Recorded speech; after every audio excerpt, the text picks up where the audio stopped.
Storms and hurricanes, we keep reading about all this in the news daily. Wildfires happening all over, floods happening all over, heat waves, species going extinction. Look at this, current species extinction rate 10,000 times higher than natural extinction rate. So we have to understand why is this happening? What is suddenly changed? What have humans done to cause all this? So next we have Dr. Sharang Wartikar. So none better than Sharang to speak about this. Thank you. Thank you so much, Anuradha. Very good morning to all. Thank you for coming here. And anybody knows what this image is of? Yeah, so this is the point of interest. And somebody, it's called the pale blue dot. Now, this is the Earth.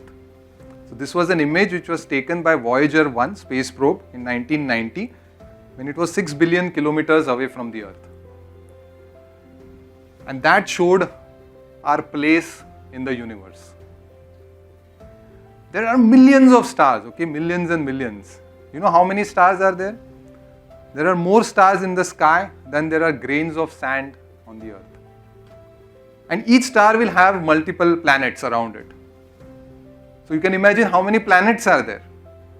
But still, there is only one planet Earth. There is no planet B.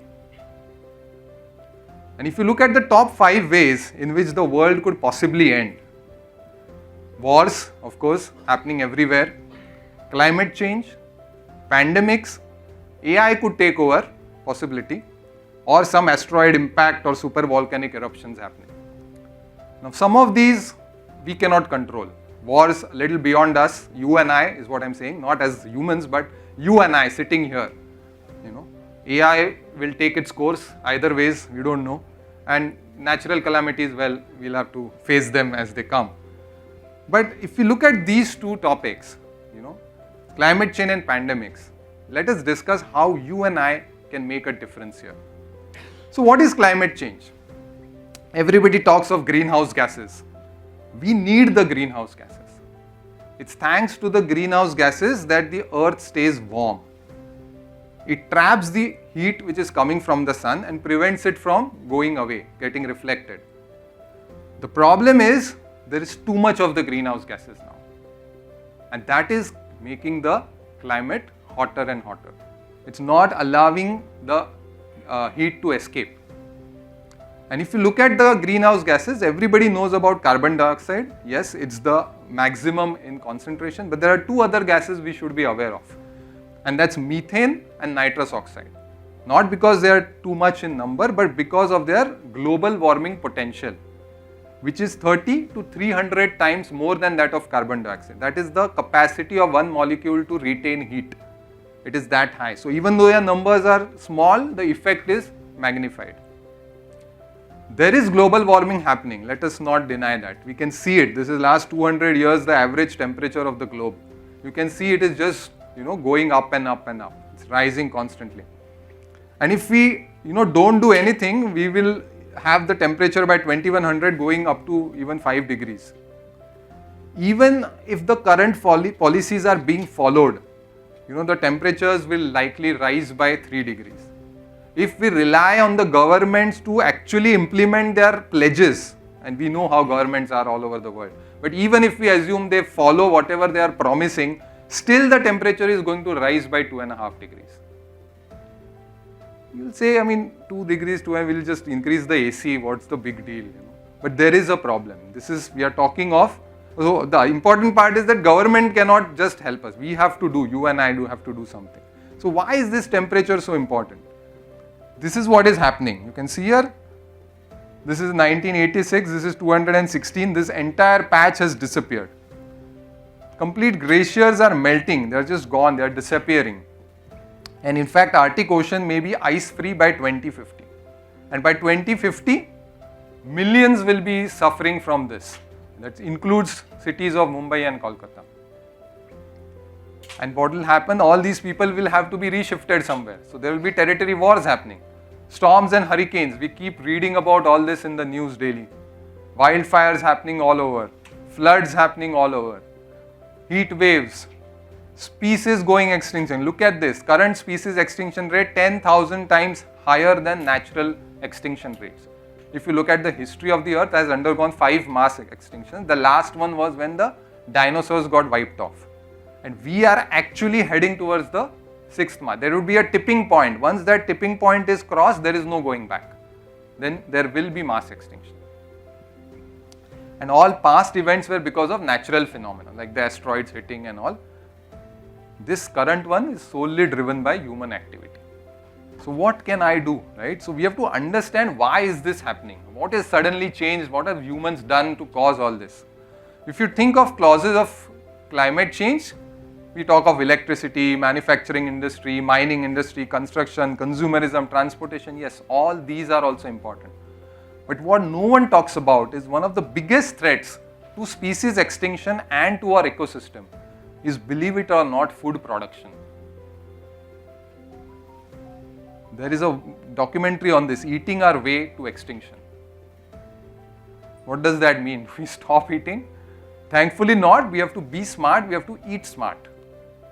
So food production can be plant agriculture, where humans grow specific crops for their direct consumption, or it could be animal agriculture, where we grow specific animals for their direct or indirect consumption. Now these animals are called livestock animals. Why am I saying grow animals? Because they are artificially bred, artificially inseminated and grown specifically for our consumption. These are not animals which are growing in the wild on their own. We are creating these animals. So that's what I'm saying, they are grown. And what does this give us? It gives us meat, fish, eggs and milk. 10,000 years ago, if you took the entire mammals on the entire planet and if you measure them by weight, 99% were all wild mammals. Okay? Only 1% were humans at that time, 10,000 years ago. And there was no livestock, obviously. We were not having animals for our consumption. Today, can anybody guess what would be the rough amount? From 99%, obviously it would have dropped, right? I mean, we have done so much of destruction all around. But any guesses? 40%. Anybody else? 30%. Sorry. No, but I'm talking of wild mammals. So wild mammals. Yeah, so what? 30, 10. It's 4%. So from 99%, look at the animals we are talking, blue whale, elephants, rhinoceros, all these creatures put together in the wild are only 4% left. And the remaining 96%? Humans bhi to hai. So humans are 34%, livestock is 62%. Double that of humans, and you can see nearly 15 times that of wild mammals. This is what we have created. Okay? Then we also have poultry. Let's not forget that. We are talking only of mammals. If you look at the birds, we haven't spared those also. Only 30% remaining are wild, rest all are chicken. That is the kind of consumption that we are having right now. Okay, a lot of animals. So what? And what's the big deal about this? Well, let us see the environmental impact of animal agriculture. They exist, right? And because they exist, thanks to us, they will eat and drink, right? They have to survive. They will pee, they will poo, yeah? They'll burp, they'll fart. So, burping and farting, right, releases greenhouse gases. These animals have microbes in their stomach which break down food and release methane. Remember methane we spoke about? Very global warming potential is high. Their excreta also releases nitrous oxide, 300 times the global warming potential. But seriously, burp and fart, I mean, how bad can it get, right?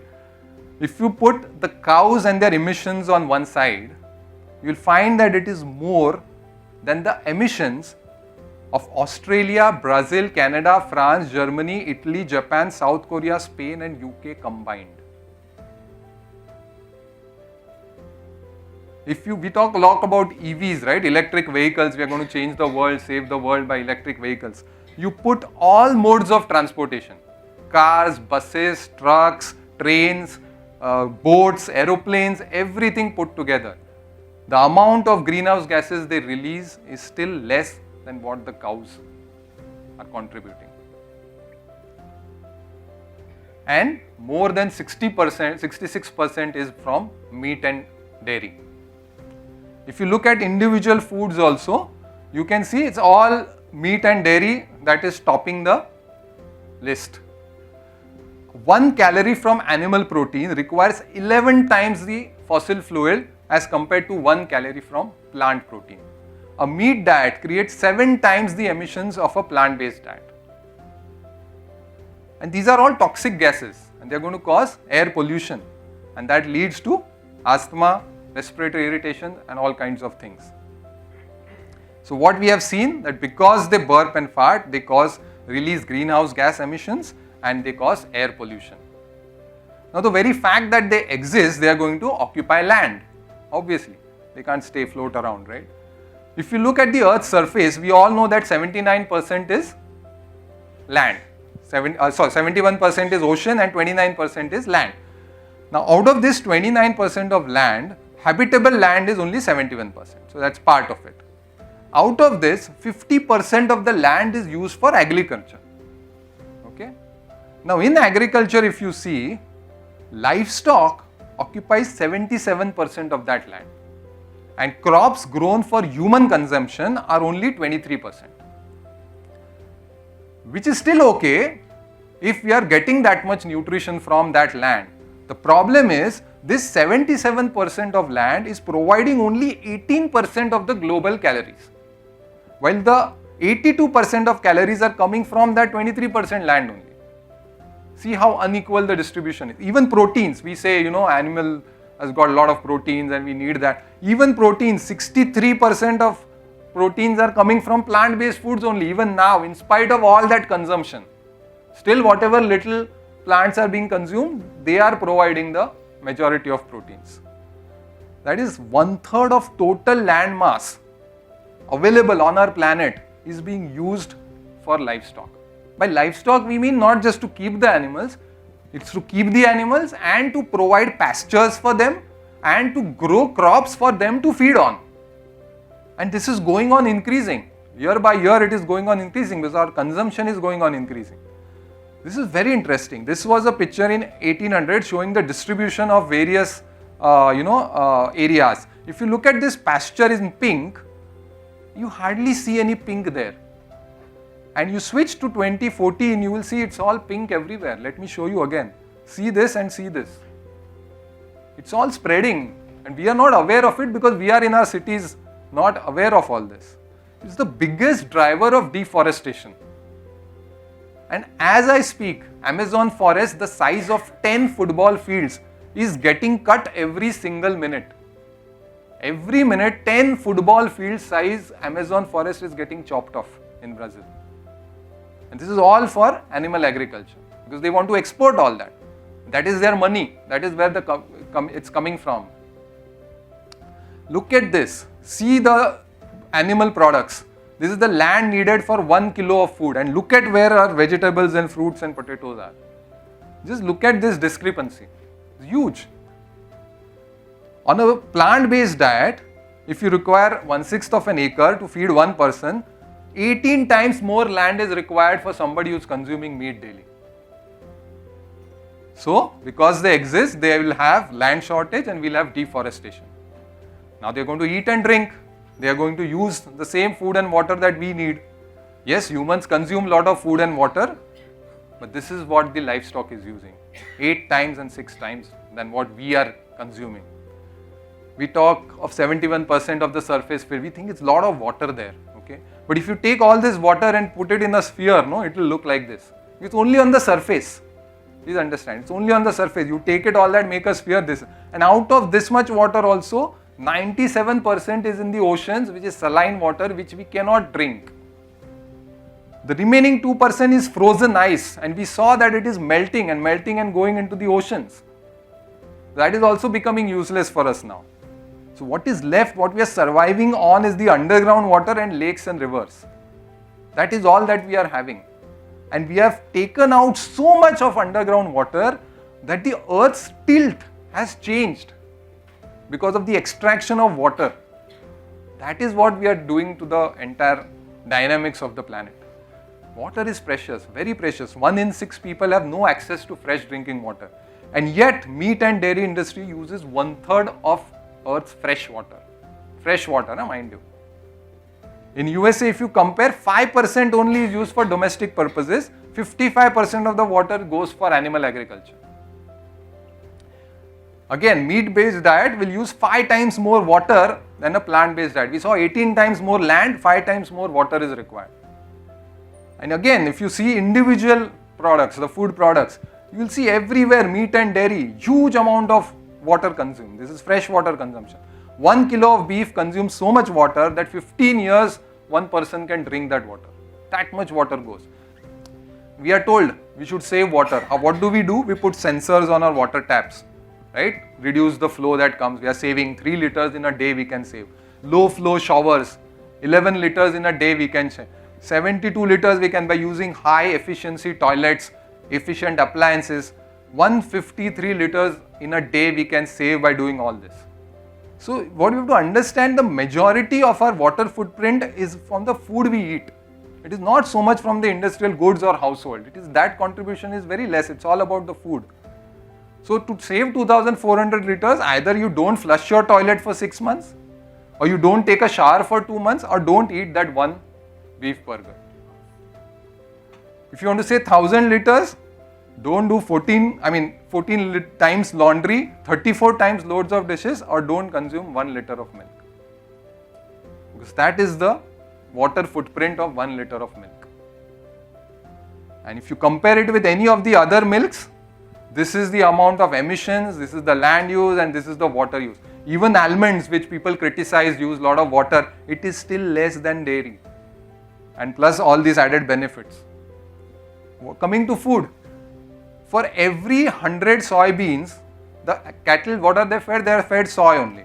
So when they are fed, for every soybeans that is fed to the cattle, only 3 comes to humans.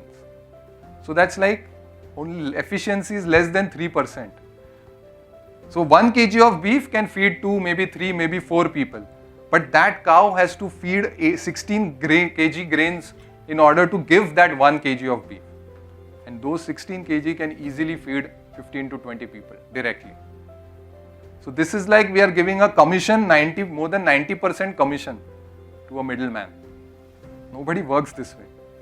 And when we eat meat, there is somebody else who's not getting to eat. You know why? Because 82% of the world's starving children live in countries where food is fed to the animals who are exported. Instead of directly giving to those who are hungry, it is given to the animals so that they are exported so that they get money. 1 billion people sleep hungry every day. 17,000 children die of starvation every day, and 1/3 of the world's cereal is fed to the animals. If this is diverted to humans, we have enough food to eliminate hunger 3 times over. So because they eat and drink, there is water shortage and there is food shortage. And they generate waste, right? How much waste? 130 times more than what humans are creating with 0 treatment facilities. 40,000 kgs are produced per second. That comes to 400 billion kgs every year. We cannot imagine these numbers. You know how much this is? This is enough to cover London, New York, Paris, San Francisco, Tokyo, Hong Kong, Berlin, Delaware, Costa Rica, Denmark, Rio de Janeiro, Bali and Delhi. So that excrement which they create in a year, if you spread it over, it will cover all these cities. The question is, why don't we see all this? The point is, it is all dumped into the oceans. And that is where we come to the effect of oceans that this industry is having. Why is the ocean so important? We are not staying there, right? We stay on land. How does it matter? It matters a lot because 70% of oxygen is coming from the oceans, phytoplanktons. We talk of rainforest, we have to preserve for our oxygen. RA colony is the lungs of Mumbai and we say all that. But 70% is coming from oceans, less than 30% is coming from forests. And we are not even aware of this. They also absorb 1/4 of the carbon dioxide which is produced. Plus, there is huge biodiversity in the oceans. And they help mitigate climate change because of the ocean currents. The heat is taken to cooler areas. The cycling happens. And because of increase in atmospheric carbon dioxide, these planktons are dying. And because they die, they cannot absorb the carbon dioxide, which increases and they further increases the acidity, and this has become a vicious cycle. So there is going to be a collapse of entire marine ecosystem. All these beautiful corals that we see are being reduced to furrowed lifeless plains known as dead zones. And these dead zones, you can see all coastal areas, they are spreading because that is where the dumping is happening. Every year, fish trawlers plow an area of seafloor twice the size of United States. That much area is being taken up, and when these trawlers go, they take it right from the base of the oceans. Everything comes along, killing 3 trillion fish every year. And there is 40% bycatch because they are not choosing fish. Everything comes along. 40% is not even eaten, not even consumed. It's just dead. They are just thrown away. 3 trillion, I just said this. Anybody has an idea how big this number is? This is this number. We cannot comprehend these numbers because after 3-4 zeros, now everything seems same. So let me pause a minute here and try to tell you. Suppose you start counting 1 to 3 trillion. Roughly how much time will you take? 1 day, 2 days to complete to 3 trillion? Some guesses? A year? Couple of years? Anyone else? To count from 1 to 3 trillion, you will take 100,000 years. 3 trillion seconds are that much. I'm assuming you can count that number in 1 second. 3 trillion, 100,000 years, that itself is a big number. That is 1,400 lifetimes of yours. You'll just sit counting. And that much fish we are killing every year. If you start walking, 3 trillion steps will take you how far? 50,000 trips around the earth. We went to the moon now. You can make 3,000 trips to the moon and back. Forget the moon. 8 trips to the sun and back we can do. Light takes 8 minutes to reach earth. We can do 8 trips to the sun and back in 3 trillion steps. That many fish we are killing every year. No doubt we are going to have fishless oceans by 2048. Anybody knows what this picture is of? Yes, it's the this is the Great Pacific Garbage Patch. Okay, these are patches of plastic just accumulating in the Pacific Ocean. 5 such patches have been detected because of the ocean currents. They all stay together. You know the size of this single patch? It is 3 times the size of Rajasthan. That big is that garbage. Rajasthan, largest state of India now. The turtles, poor turtles there, 74% of their diet here is plastic. Because if they try to search for food, plastic is 180 times more than the food available for them. They don't have any choice there. And what are we told? No plastic bags, no plastic straws, no plastic cups, please. Because we are damaging the oceans. 80% of that plastic is fishing gear there. Yeah, all these trawlers, when the fishing nets become bad, it's just thrown into the oceans, and that is what is accumulating there, not our straws and all. Of course, doesn't mean start using plastic, but what we are doing, we are missing the bigger picture is what I'm trying to say. And these are just lying there, so marine animals are just randomly getting caught and died. Even the birds who dip down to pick up fish, they also get trapped. And this is happening. So they are also responsible for water pollution and ocean damage. This is a single industry causing all this. Picture abhi baki hai mere dost. We have not yet touched upon pandemics. The other possible reason for the world to end. We just came out of coronavirus. We called it China virus comfortably. We were happy China is. But is China the only one to be blamed? Because if you look at all the zoonotic diseases coming from, they are all linked in the past with some way or the other to the animal industry. Why does this happen? Because we crowd millions of animals together, cramped up spaces. We raise them in filthy conditions, okay, absolutely unhygienic. And, like Sir said, we pump them with antibiotics. As doctors, we have been taught, use antibiotics judiciously, Because if you use them rampantly, there will be resistant strains developing. Don't do that. 80% of all antibiotics are used in animals with zero control. Because they want to prevent infection, they cannot go and treat every single animal. So randomly everybody is given antibiotics, hormones, steroids, everything is given. And these are not just any random antibiotics. They are antibiotics which humans require. And when they have resistant strains, we will not have anything more left. And when these get amplified in these animals because they are so close in filthy conditions, and when we consume them, we get what are known as zoonosis. And they are all on the rise. And we may think all this is a Western world problem, But is India doing any better? Yes, if you look at the meat consumption, definitely India is, hardly anywhere. We are quite. And if you see the world beef cow inventory, India is nowhere to be found. So we are not raising cows for beef at all. But the problem is we are the largest producer and consumer of dairy. 20% of world's milk is in India. Because 30% of world's cattle is in India. 30% of the world's cattle is in India. And if we talk of the exporters of beef, do you think India will be anywhere in the list? We are second highest. Remember, we have 0 beef farms. No beef farms, but we are number 2 in exporter of beef. How does that work out? Where does all the export come from? Dairy is beef. It is the dairy industry which is supporting beef industry. Otherwise, it is not possible. Right? In India, we have some laws. Some states have laws to ban cow slaughter. There is no ban for beef slaughter. And the cows also are sent to states where it is allowed and then they are slaughtered there. So everything is still going on. And cattle, if you look at the global emission, cattle is the biggest culprit as far as the world is concerned. And no wonder India is still third on the list. Why is everyone silent about this? It's all about money. Milk is the largest crop in India, more than rice and wheat combined. So instead of stopping, we are actually promoting the dairy industry. Rampant artificial insemination, injecting oxytocin to pregnant cows, separation of cows from their mothers, lot of things are happening. So to conclude, animal agriculture is a clear and present danger. Right?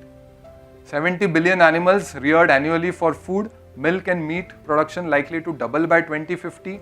Every year 3 billion mammals, 70 billion chicken and 3 trillion fish killed for food. If we maintain current food demands, by 2030 we will need 2 Earths, we have only 1. But still, there is some hope. What is that hope? We have taught refuse, reduce, reuse, recycle. Yes, but is this enough? We need to do more. And what is that? Shift to a plant-based diet. Why? Because every day on a plant-based diet compared to a meat diet, you can save an animal's life, 20 kgs of grain, 9 kgs of carbon dioxide emissions, 30 square feet of forest, 4,200 liters of water and add 3.5 hours of life to yourself. This is the impact of one person, is what I am trying to tell you. We think, "Arey, main akela karke kya karunga?" This is what one person can do. To be honest, I have experienced some side effects. Let me be very honest about it. And these are the side effects that I have felt.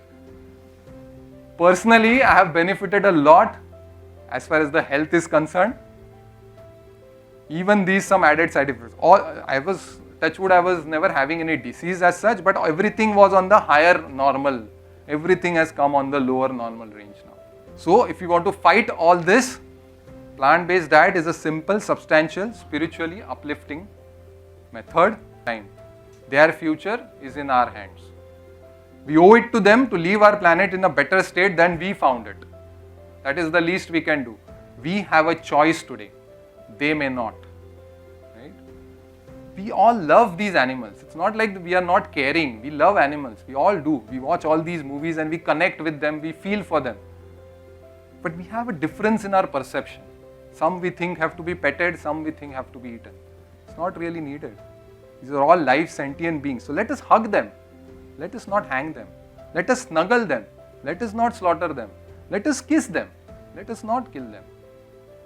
We are what we eat. Right? We are what we eat. So let us eat the rainbow, not the morgue. Let us choose wisely.